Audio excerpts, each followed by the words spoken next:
what two of my colleagues, Ken Sheldon and David Scotty, and I did is we developed a theory that sort of answers this question of what are the most important determinants of happiness. And the theory is in the form of a pie chart, so it's very kind of simple, easy to understand. And so this is very simplistic. Basically, I'm going to give you some numbers that are averages and approximations from many past studies. These numbers are not set in stone. They're just approximations. So approximately 50% of the variance in happiness is due to our genes. So when you look at all the people sitting in this room today, and if you ask the question, why are some of you happier than others, about 50% of the answer lies in genetics. So some of you just have sort of happier genes, so to speak. About 10% lies in our life circumstances. So, and again, it's maybe 10. Some studies show it's 18, 20, 8, 12.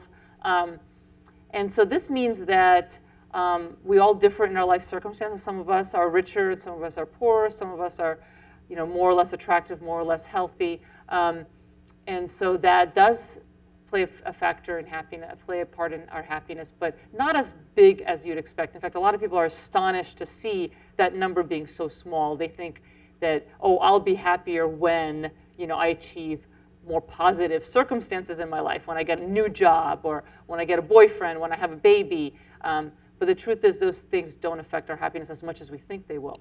And so that leaves 40% of happiness. Again, that number shouldn't be set in stone, but sort of quite a large number that is under our control, under our power to change. And so my book and my work is really about how do we harness that 40%? What is it that we can do by the ways that we think, the ways that we behave in our daily lives that can affect our happiness level? By the way, both in terms of going up and going down too. We certainly can also do things that decrease our happiness levels below our set points or below our baselines.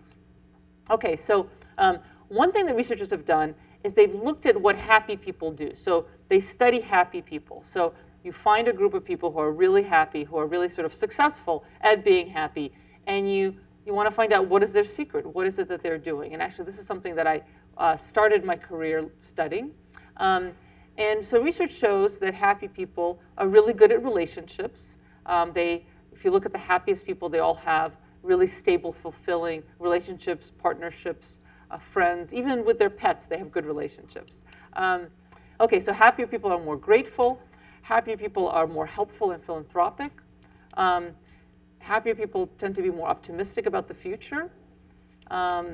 They are more likely to live in the present. So again, this is sort of studying people who are already happy. What do they behave? How do they think? They tend to savor pleasures in their life. They make physical activity a habit. They're often spiritual or religious. Spirituality and religion aren't a prerequisite for happiness, but it is correlated with happiness. And happier people are deeply committed to goals. They have significant, meaningful life goals that they're pursuing, whether it's raising moral children or building a house or advancing in their careers. Now, of course, these are correlational studies, so we don't really know.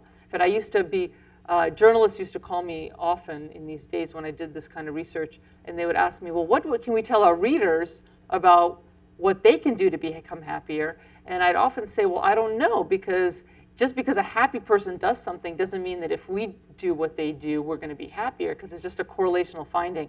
And then I started thinking and realizing that actually the question of how to become happier is a really interesting scientific question, and that we could actually try to test that in the lab by doing experiments.